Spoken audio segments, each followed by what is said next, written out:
So, good evening, everyone, and welcome to the British Embassy. My name is Michael Tatham. I'm the acting ambassador to the United States, and it's a pleasure to see you all. And it's a particular pleasure to be partnering with the National Science Foundation and with Axios for tonight's event, both highly respected organizations with stellar reputations in their respective fields. One of the themes of tonight's event will be around change, adaptation and innovation, and Axios, as a vigorous and innovative recent arrival on the US media scene, certainly exemplifies those themes. Every year in the residence we host hundreds of events, but few are as rewarding as ones like this, where some of the brightest minds on both sides of the Atlantic come together with a common purpose: to share ideas and new thinking on solutions for the grand challenges that will impact tomorrow's societies and opportunities they will bring. The United Kingdom government is determined to be at the forefront of harnessing the full potential of technological change. And that is reflected in our commitment to addressing what we call the 4 grand challenges, one of which is the future of mobility. It's also reflected in the government's commitment to raise investment in research and development to 2.4% of GDP. Governments cannot afford not to be engaged in these strategic challenges. We are on the cusp of profound change in how people, goods, and services move around our towns, cities, and countryside, driven by extraordinary engineering and technology innovations. It's very clear that the world is on the verge of another transport revolution. For the past 50 years, most improvements have been gradual, increasing capacity on existing infrastructure to meet growing demands. But the new technologies for mobility which we confront and which are under development are likely to be transformational, not incremental. Zero-emission vehicles, driverless cars, advances in data. And these developments pose big opportunities, but also huge challenges, which demand that the brightest minds are engaged to harness the opportunities and to conceive groundbreaking solutions to those challenges.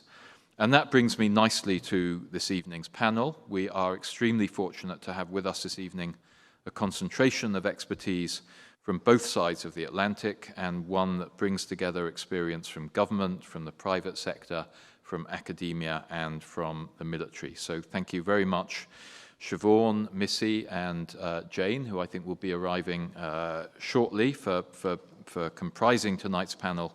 And thank you very much, Alison, for moderating the discussion. Please enjoy the panel discussion. Panelists and Alison, over to you. Thank you. I'm Alison Snyder from Axios. Thank you very much, Acting Ambassador, for hosting us tonight. And thank you to all of you for coming, and to those of you watching online. And our goal tonight is to really sort of understand where transportation technology stands and what stands in its way. And we have a panel of experts here who we get to hear from. We're very fortunate about sort of the opportunities and challenges. So I'm going to quickly introduce everyone. Next to me is Jane Lappin. She's the Director of Government Affairs and Public Policy at Toyota Research Institute.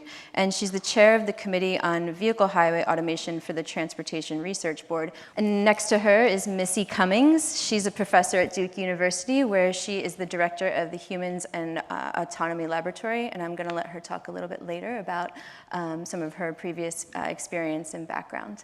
And then on the far end is Siobhan Campbell. She's the head of the Central Research Team and the Deputy Chief Scientific Advisor at the UK Department for Transport. Thank you all for being here. There is a lot of hype around the future of transportation technology.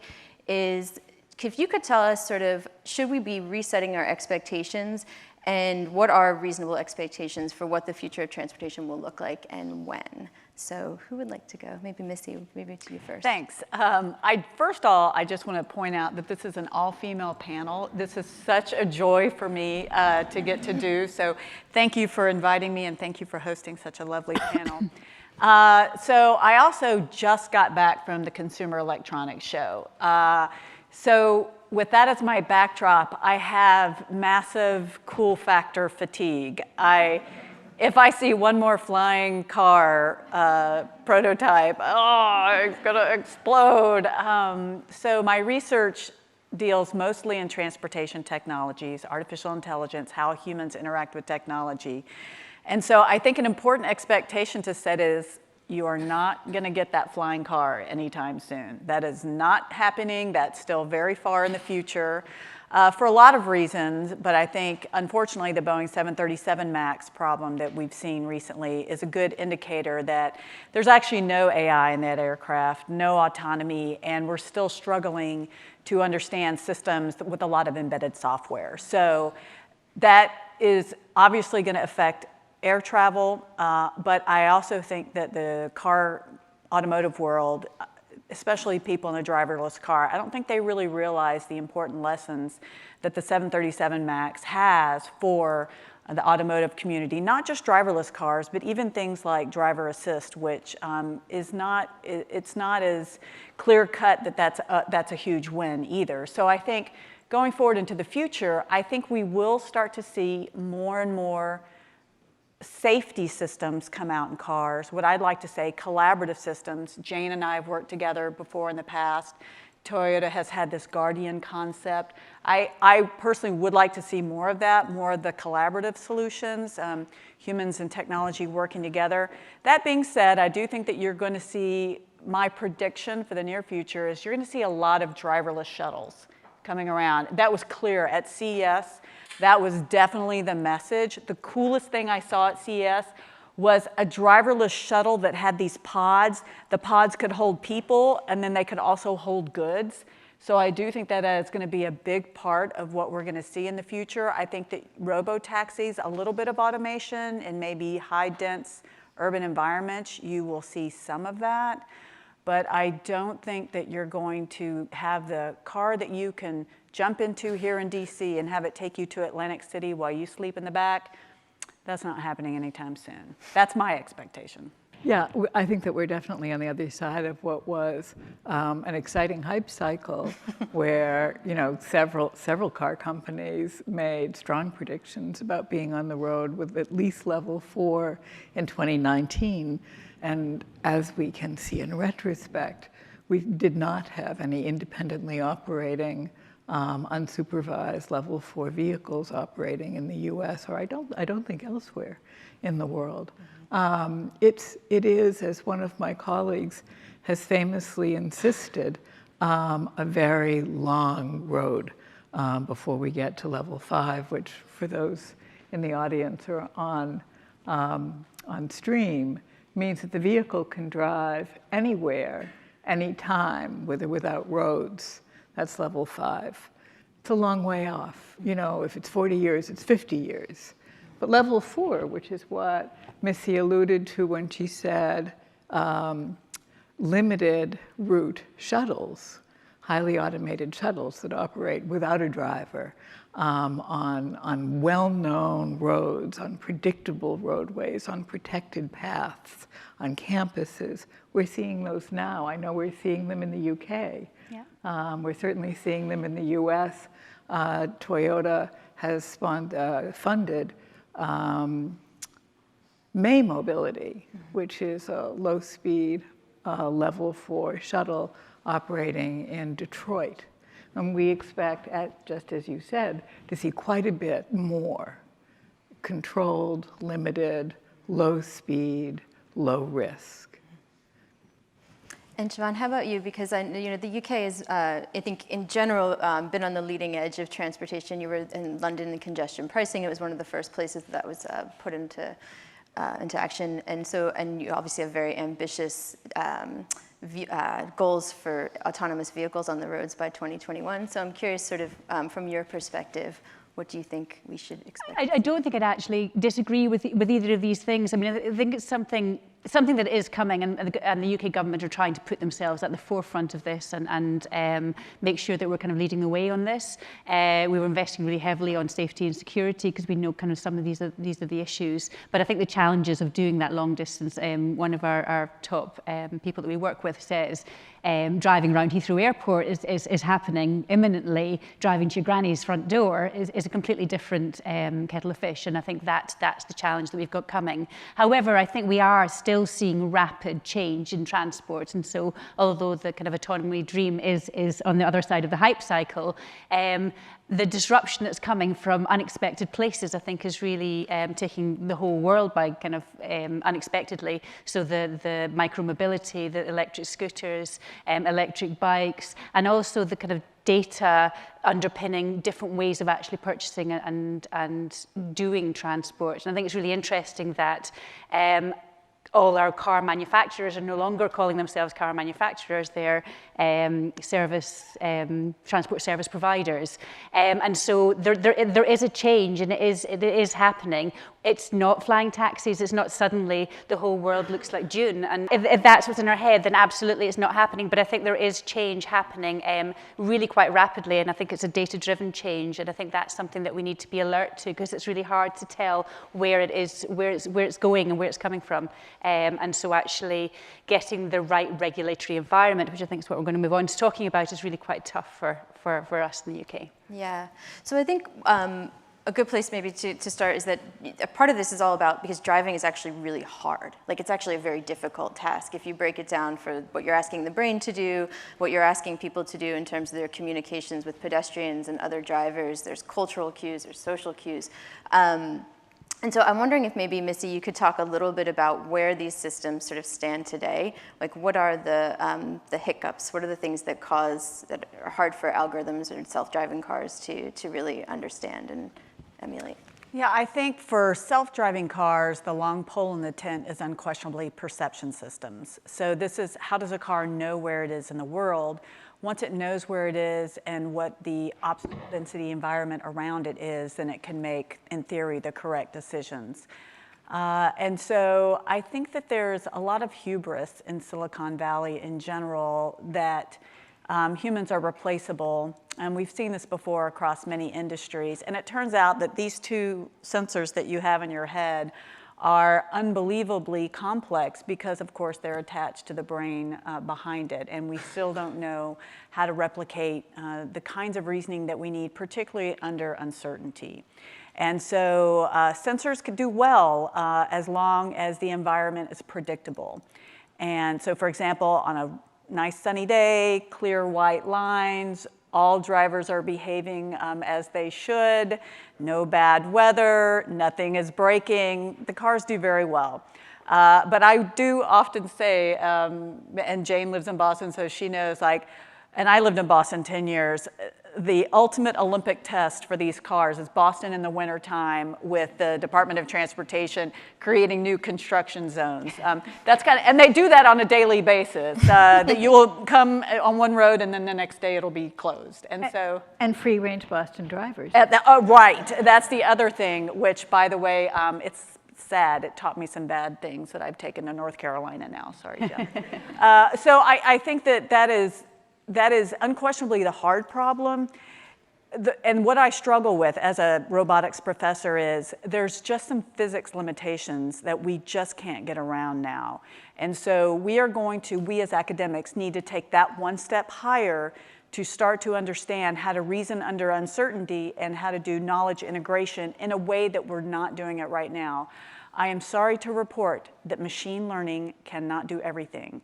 AI cannot do everything.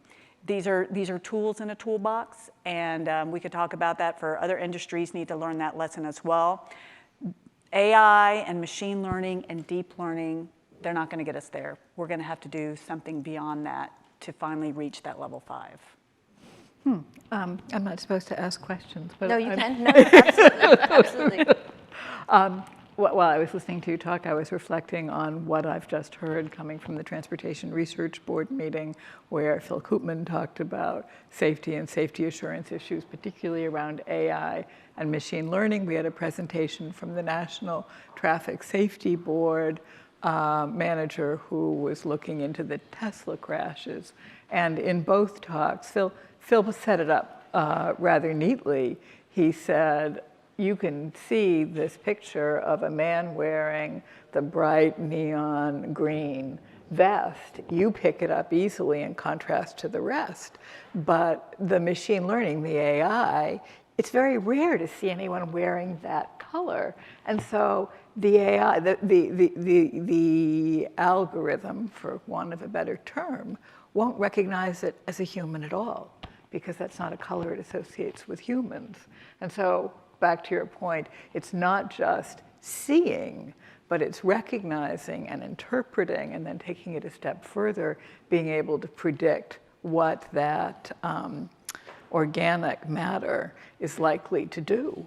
Are they likely to cross? Can I interpret? Can our AI interpret when the pedestrian is about to step out into the street versus just send another text because they're waiting for someone to meet them?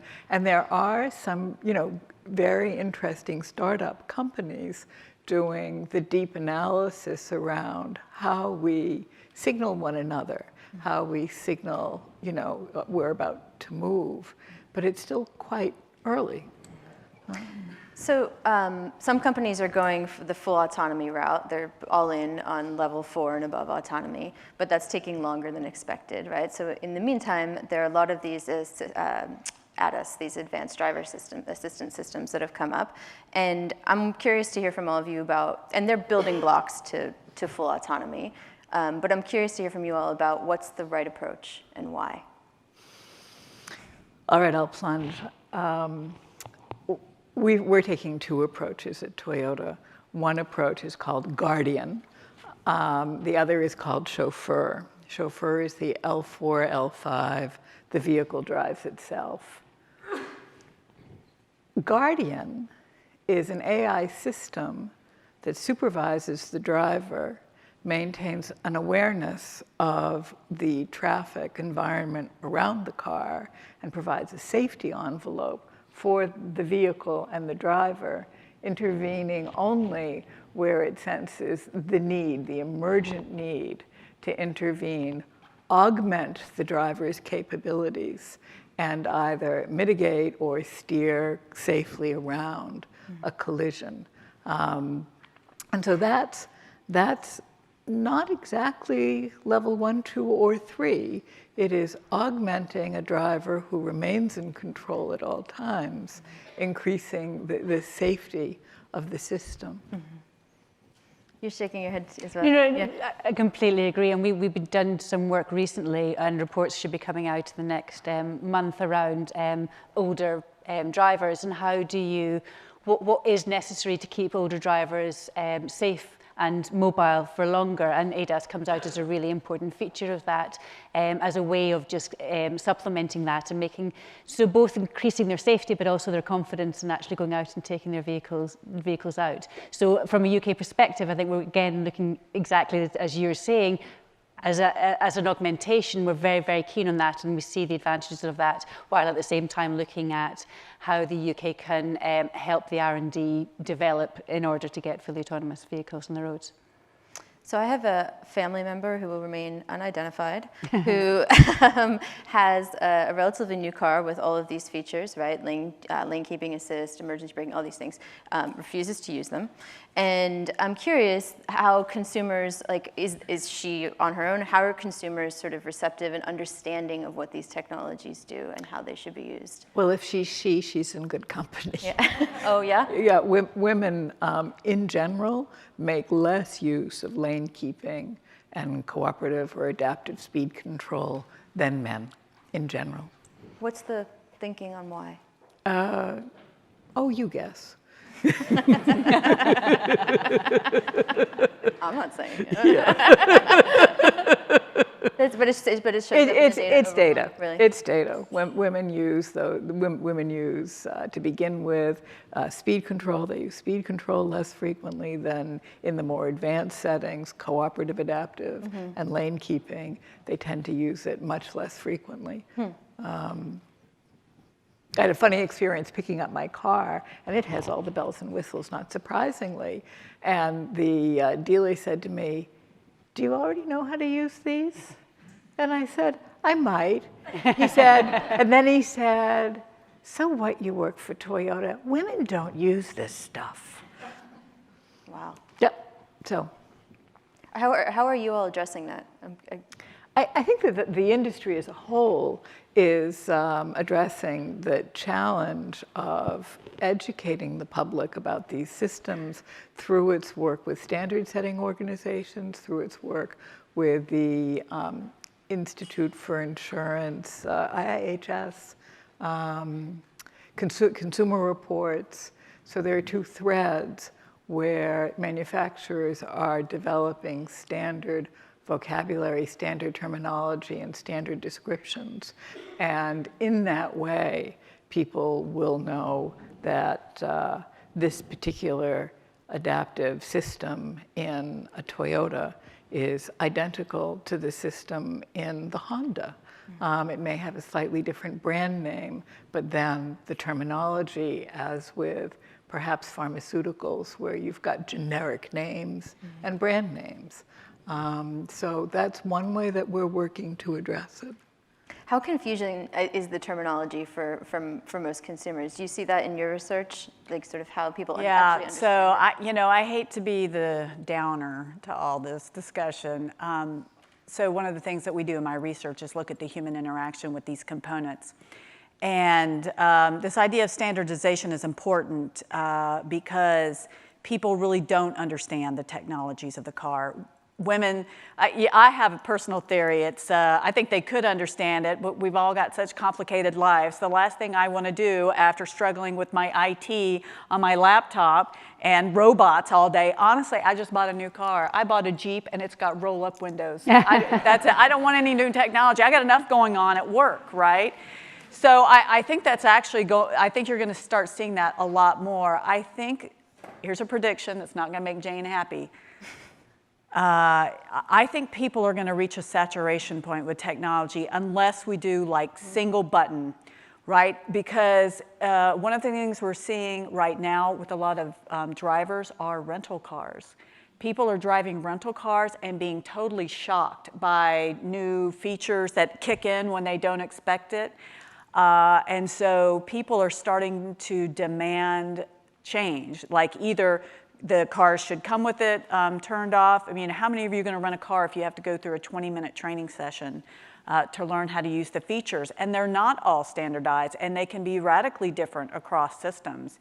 And so I think people's acceptance of these technologies, unless the industry comes together and starts to make it seamless, easy to understand, not confusing across models, which of course then hurts innovation.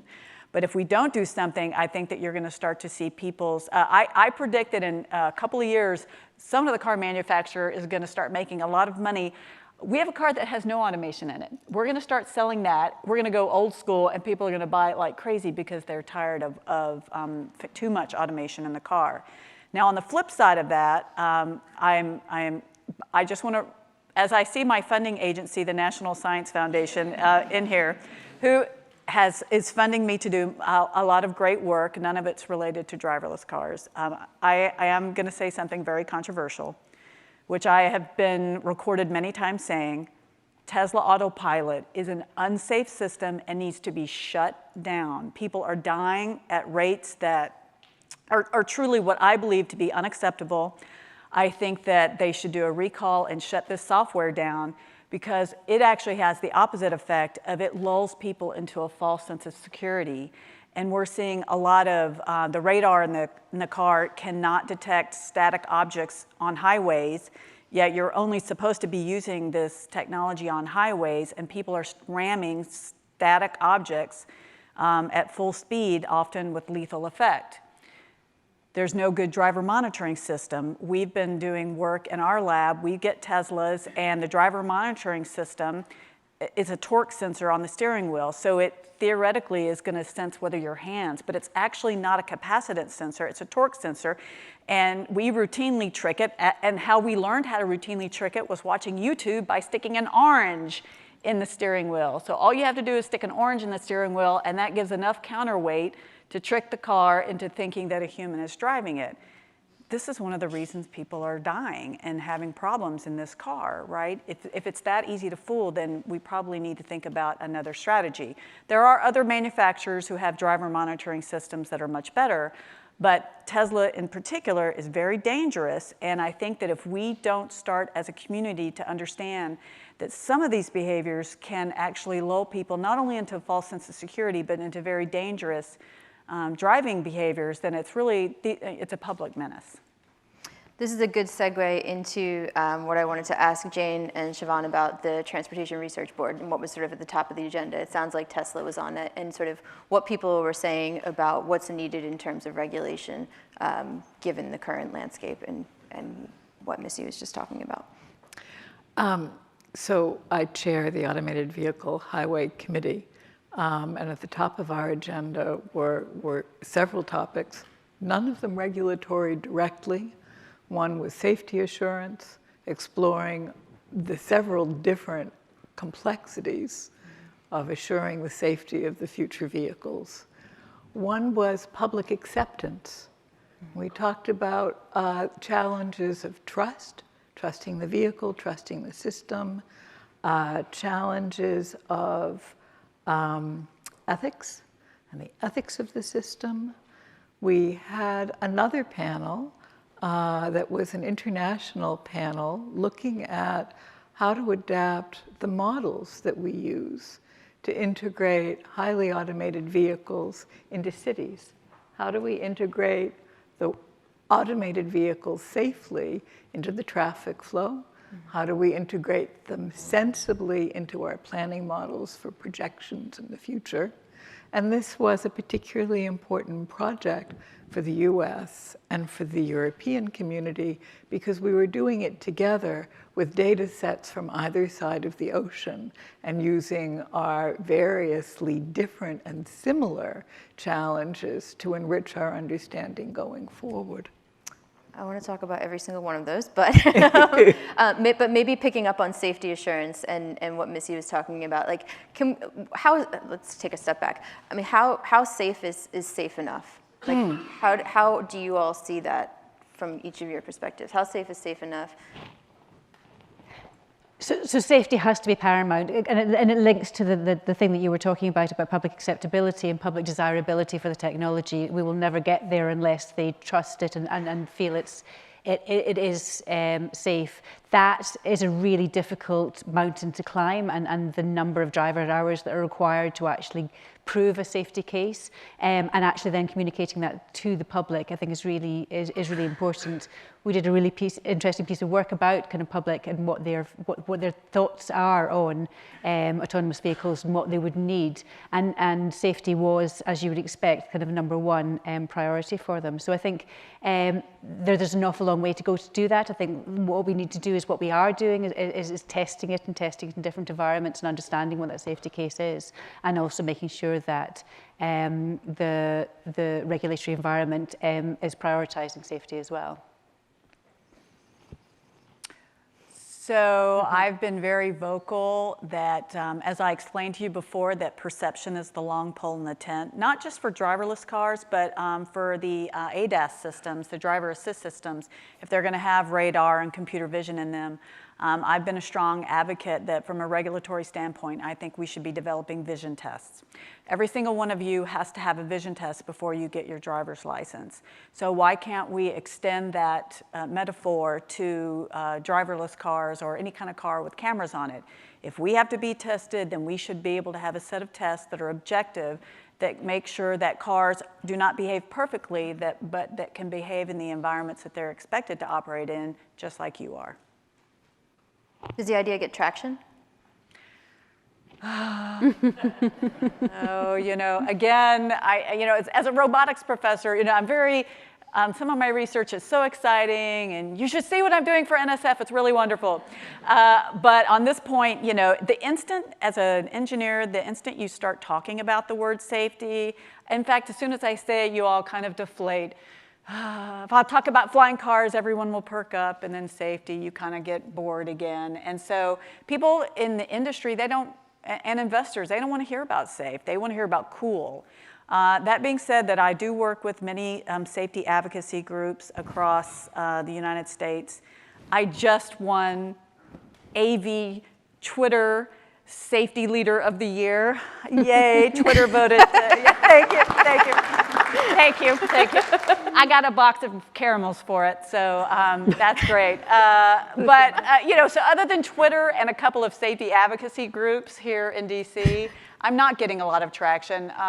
But I do think, sadly, every time someone dies in one of these accidents, a few more people listen. So when we're testing for safety and also developing the capability of the system, we do a combination of different kinds of testing. We use scenarios, digitally generated scenarios that are derived from real life conditions, what are called edge cases, the stuff that doesn't happen every day, the stuff that maybe happens once every, 500,000 miles. We get those data from naturalistic driving studies, from overhead aerials. So we test our systems are software systems after all, with these scenarios. We then download it to the vehicle, run the vehicle around a test bed, documenting what's going on. We go back to our scenarios, run again. Eventually we go on a public road, carefully supervised, doing bug reports, back to the simulations and to the scenarios with our corrections, running it through, back onto the test bed, in these iterative cycles, carefully documenting, testing, rerunning, and moving forward. I have two questions I want to ask, and then I want to open up to the audience for a few. One of them is that U.S. Transportation Secretary Elaine Chao just recently released this AV 4.0 plan, which basically lays out 10 priorities for the U.S. and how I think it's like 30-odd federal agencies will sort of unite around this. And I'm curious to hear from you all about whether it goes far enough, and also what lessons from the UK should the U.S. be looking at in terms of these national plans. I would just like to say that in admiration and respect, the UK has a singular leadership position in the world in the way that it's approached developing guidelines for testing and licensing. So, Siobhan. Yeah. No, I mean, it's something that we pride ourselves on, that we're looking at it from all angles about what you need in place in order to get the whole system right. So the regulatory landscape, the funding landscape, the testing landscape, and making sure that there's clarity in them, and that we are really trying to kind of push things forward. And so we had the Autonomous and Electric Vehicle Act to make sure that the insurance system around this kind of let this happen. We had plans in place for the testing environment, so there's clarity about exactly what happens there. And I think that's all really important, just to make sure that, as I said earlier, we're trying to encourage people to come to the UK and test this out in practice, but also make that kind of really safe and understood environment in which to do that. There's so much activity worldwide. I think we were kind of ahead of the game, and everyone's kind of rushing to catch up. But it's somewhere that we're trying to maintain that global leadership on, because it is very important to us. And I think there is a whole bunch of expertise within the UK as well. And it's making sure that they have the support that they need to stay and work in the UK as well. So I think the crucial thing about it is making sure that we're dealing with everything simultaneously, rather than just saying, here's a bit of money and letting people get on with it, that we're trying to get the whole environment right. Can I ask either of you whether the new plan, the AV 4.0 plan, goes far enough to, does it help us catch up? Does it help the US catch up? It's awfully nice to see a catalog of all the different places where the federal government is helping to support the development of the capability. What do you think, Missy? No. Figured. What's lacking? An explicit focus on safety, and how we're going to integrate that more. If you're going to say which should we go with, the US 4.0 plan or the UK plan, we should go the UK plan. One more question, and then I want to open it up. And this is about infrastructure changes, because we're focusing so much on the vehicle, but what needs to happen from an infrastructure and urban planning standpoint to support this future of transportation? Toyota last week at CES announced that they're building a privately owned city in Japan, where they tend to, as a test bed for these, The woven city. The woven city, yes. And it's broader than mobility. It's mobility and also augmented everyday life. So the focus is on developing and integrating AI, robotics, automated vehicles, to support people as they age, to support people through their life, to support people with disabilities, with access issues.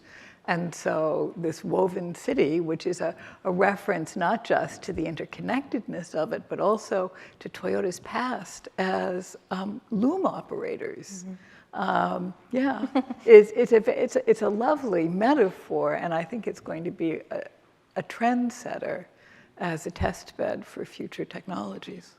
But how realistic is it that that technologies can be transferred out of this system in which you can pull all the levers and into the real and messy and dirty world?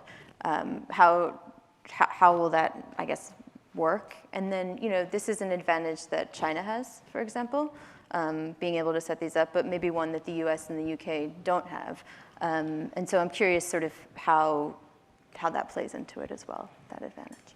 I think the US has test beds, and the US could have more elaborate test facilities, more elaborate destinations for us to see how the advanced technologies integrate into our lives, how we use them. A site like Woven City allows us to better understand how these technologies are going to affect our future. Mm-hmm. Because if you just give me I don't know what it is, but if you had just given me a mobile phone 25 years ago, I would have said, thank you very much. I've lived perfectly well without it all these years. And now with the experience of all the ways in which it's useful to me, I think I have it in my pocket right now, maybe not. And so it is with all advanced technologies. Until we have the experience of using them, living with them, exploring how they work with us in our lives, we can't project or predict how they'll affect our future.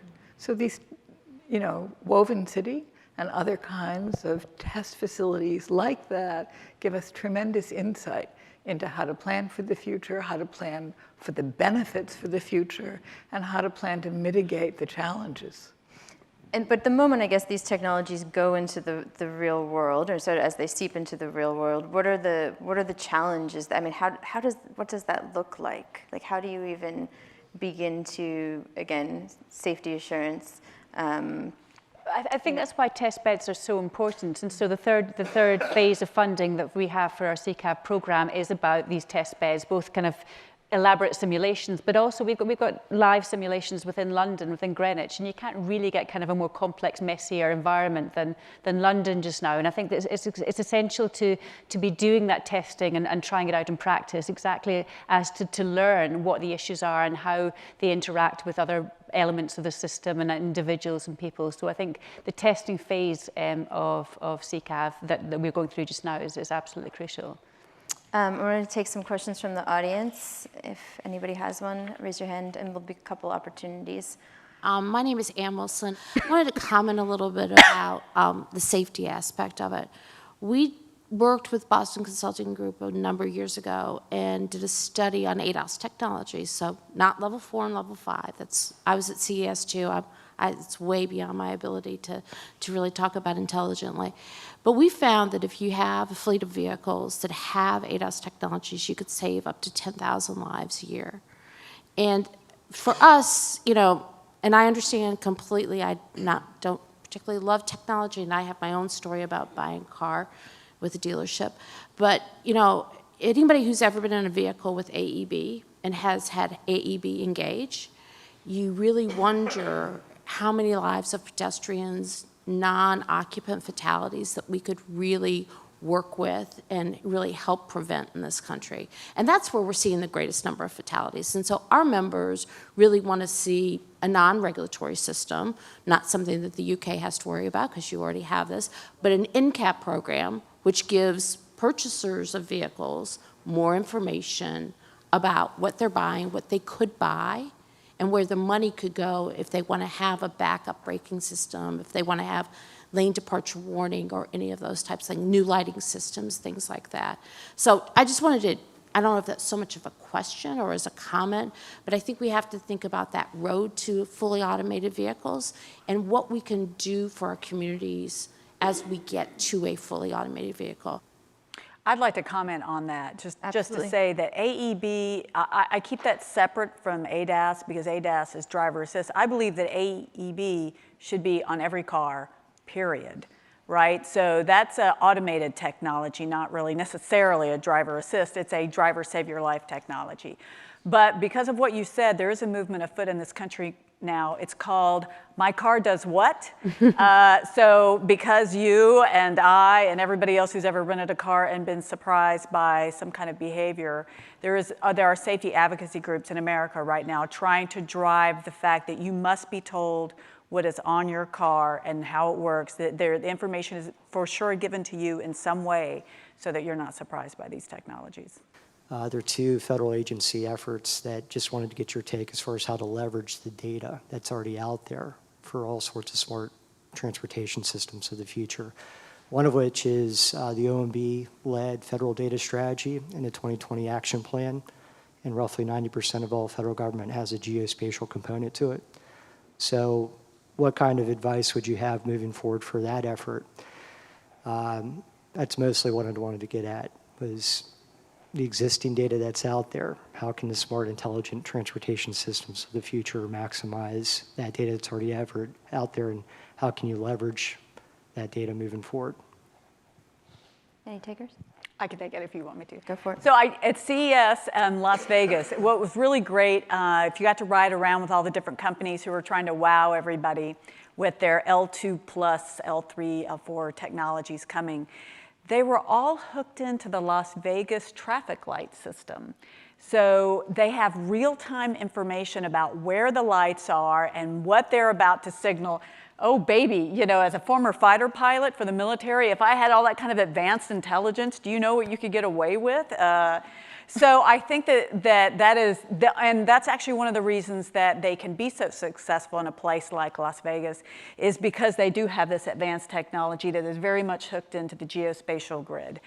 Sadly, there are not very many other cities like that. So the demonstrations and the things that you can see cars do in Las Vegas, it's not really a scalable model yet. So I think this idea of the data sets is critical. I would actually go back that the 4.0 plan doesn't address any of that. It really needs to. I think getting the agencies and all the other government people in this room know that, you know, getting them to talk to each other, getting databases that are shareable and accessible by members of the public.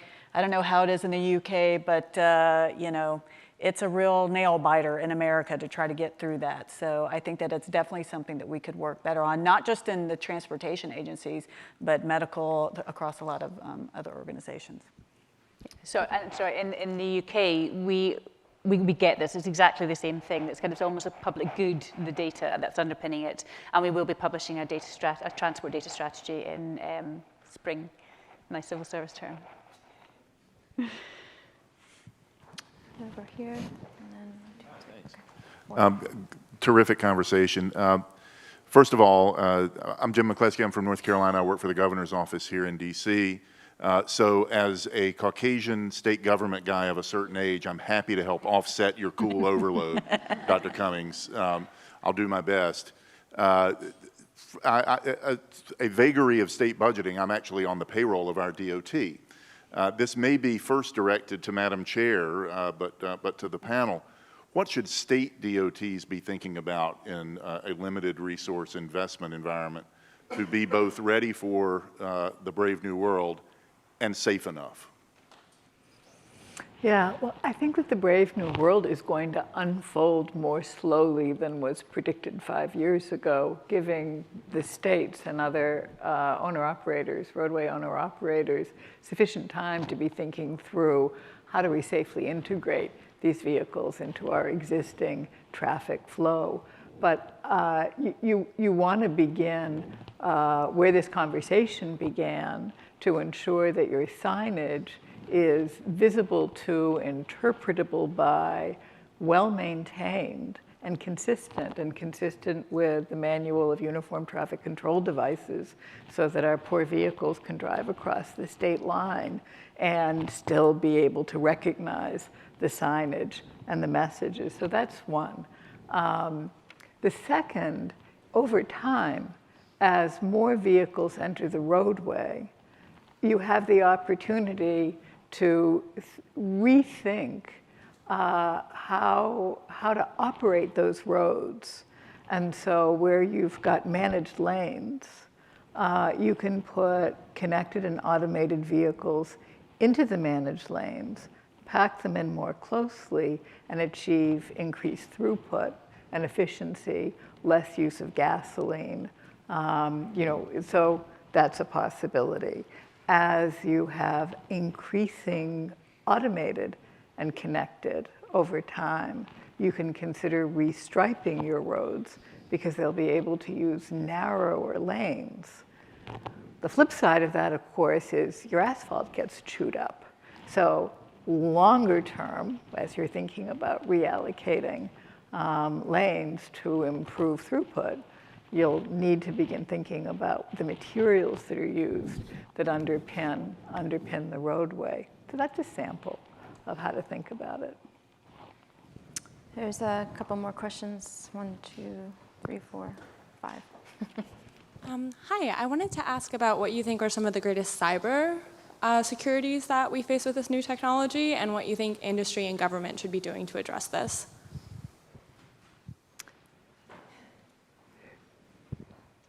So from a UK perspective, it goes with safety, and cyber safety is kind of goes hand in hand with that. We're doing work just now on something called CAV-PASS, which will look at exactly these safety issues and again, kind of try and be ahead of the curve and put something out on that. So in my downer moment, I mean, this is, cybersecurity is an emerging field. It is nascent. I live in a world where students they will not do their homework, but they will stay awake till all hours of the night to try to figure out how to defeat systems just for fun.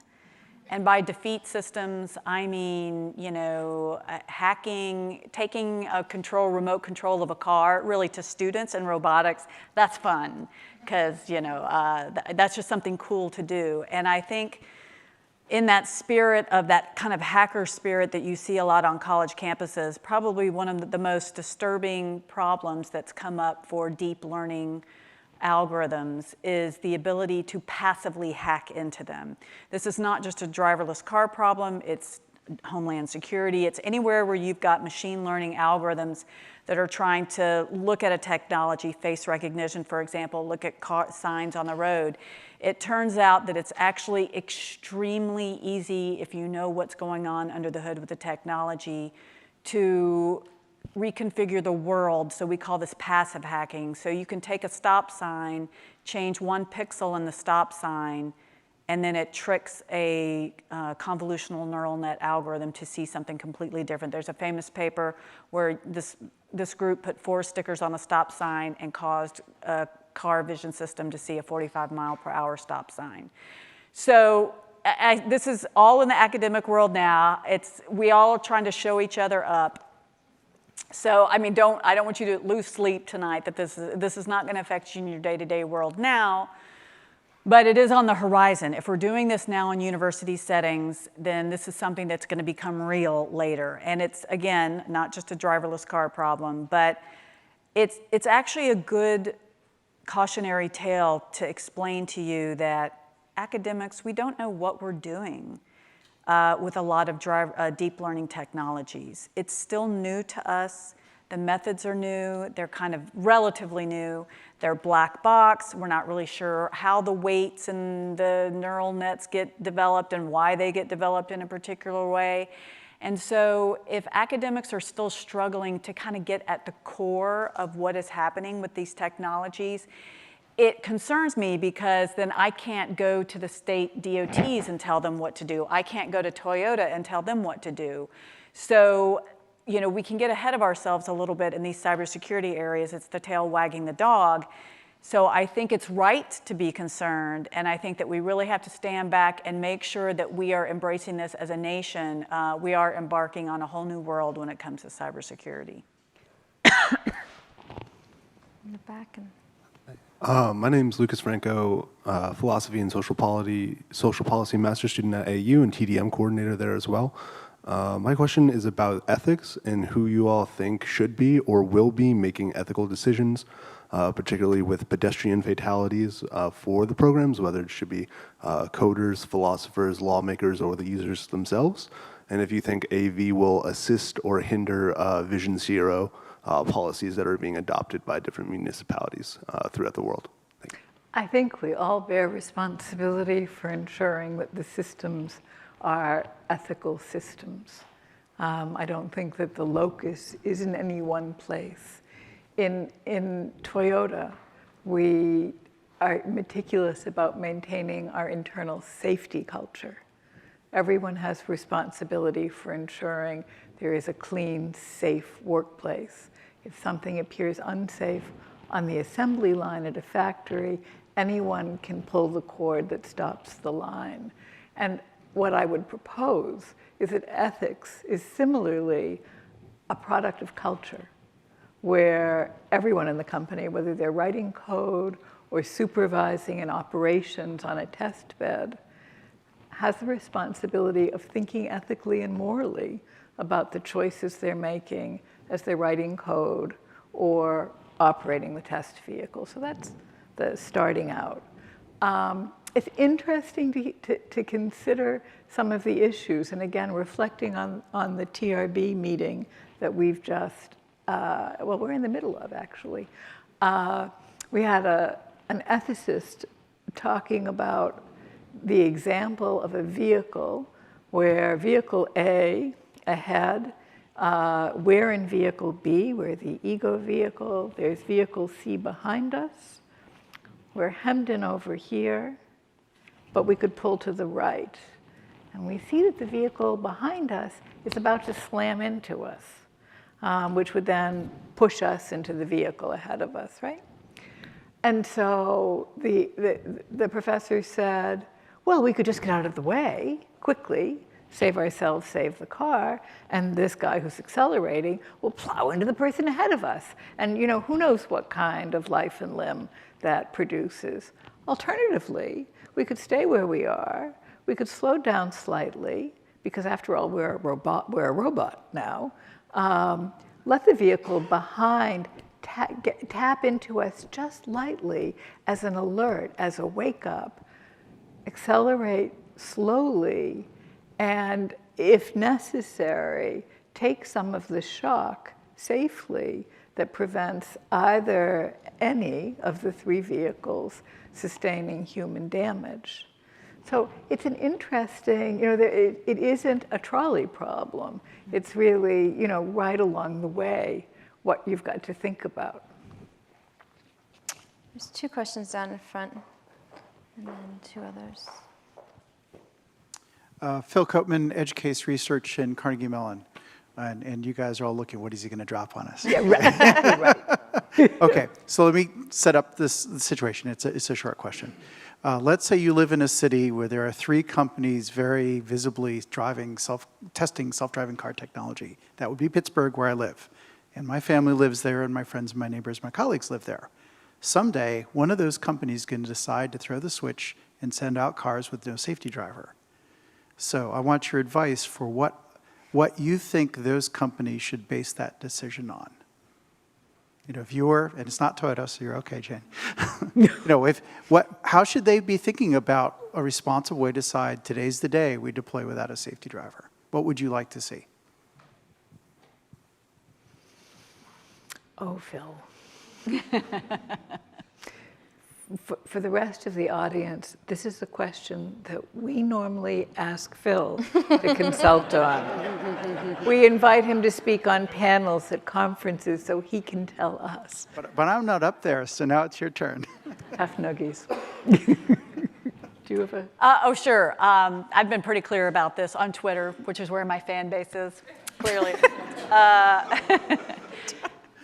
When the CEOs will put their kids in that car. then that's when they're ready. Can't be the answer. There's another question right here. Thank you very much for the wonderful panel. And I want to take advantage of the fact that we have representation from government, from the academy, and from industry to ask the question of, now that we're reassessing the timeline and thinking about a longer-term development window for autonomous vehicles, should we shift what we think about as research priorities? Are there specific topics that you might have thought in the hype cycle were better done by the private sector, but now that we have a long window, should better be done by either collaborative industry research or by public funding? Okay. So it's maybe not kind of where you were heading for this, but I think there is, and it kind of almost relates to the question you were asking earlier, that there is a why are we doing this, and what to what gain and to what purpose? And I think there is a real certainly within the UK, a real move forward towards placemaking, and especially with our metropolitan mayors, really for them to be thinking, well, what is this environment we would like to live in? What do I want my city to be and to look like? And I see a big scope for a lot of research in that space about how do you make a sustainable, livable, enjoyable place to live in, and what role then does autonomous vehicles have in that, and then what do you then need to do for the autonomous vehicle tech in order to achieve that vision? And I think that's a really interesting area to explore, and one of the things that we're trying to do in the UK is around doing more living labs and more kind of place-based experimentation and learning, and doing something really interesting around that. And that's exactly where I was going to go. I would like to see a lot more public money in partnership with the private sector, setting up test beds where the public is engaged, where we're doing field operational tests and demos, so that we can begin a dialogue with the general public about their expectations for the future. We can begin, as I noted, using these advanced technologies to have a better sense about what the implications are. There was a great European project called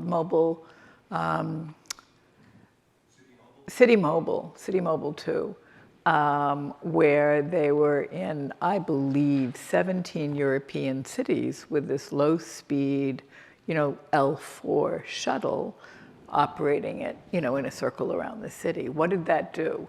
Well, it brought to light all of the legal and regulatory issues that needed to be cleared in order to operate it.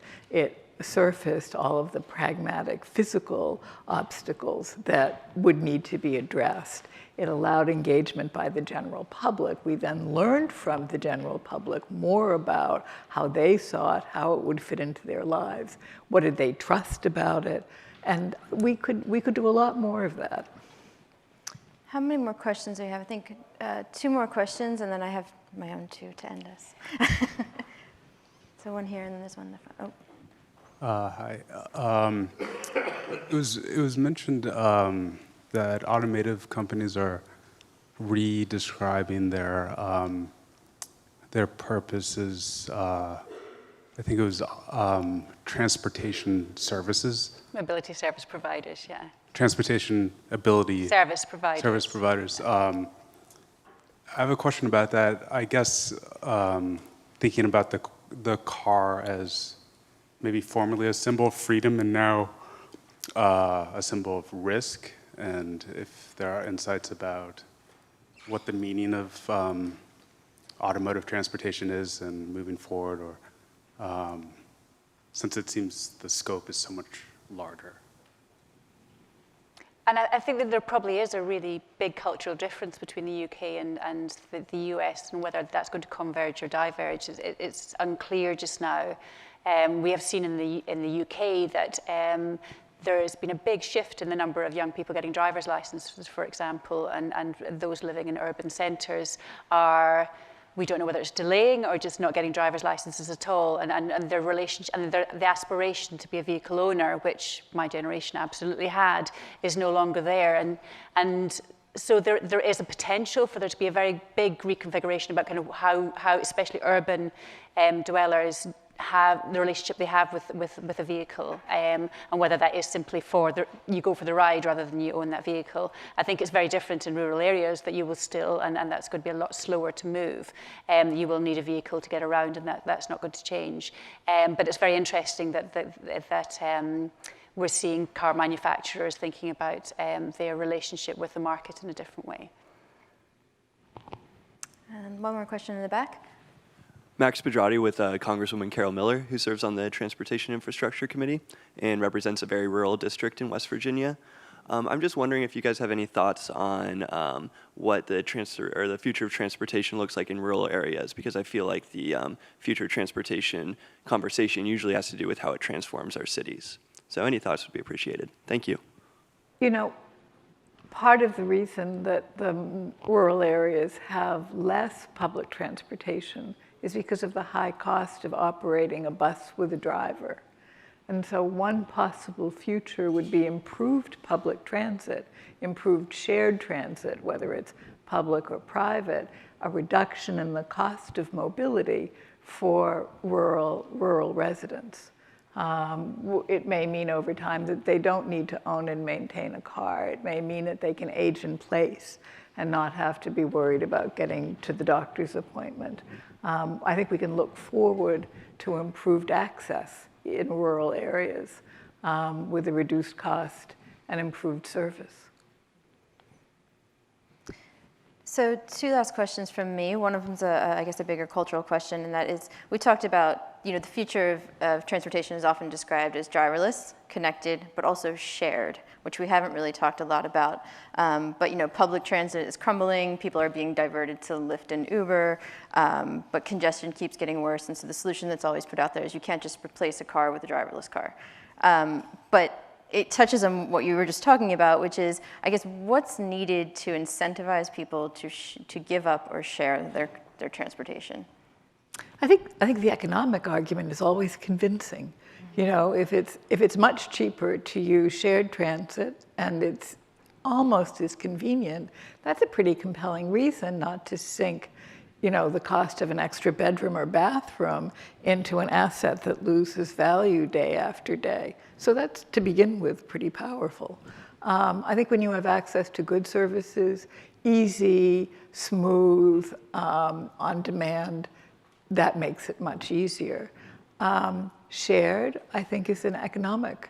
If it's cheaper without a lot of additional cost and time.